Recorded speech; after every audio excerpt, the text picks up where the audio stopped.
না বাবা 3টে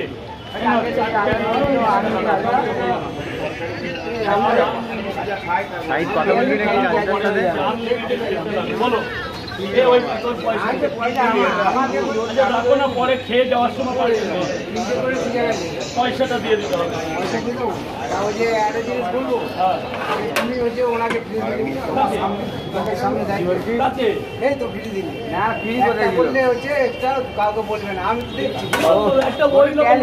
তুলনা করছো ওই বয়স আসতে গেলে হাঁটতে হবে, তুমি খেয়ে টাকা দিতে হবে না। এই যে 50 রাখলাম 2 জায়গা, কাউকে বলো না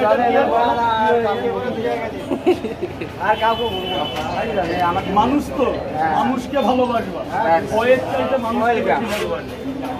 অল্প করে রাজুদাকেও ভালোবেসে ফেলবে।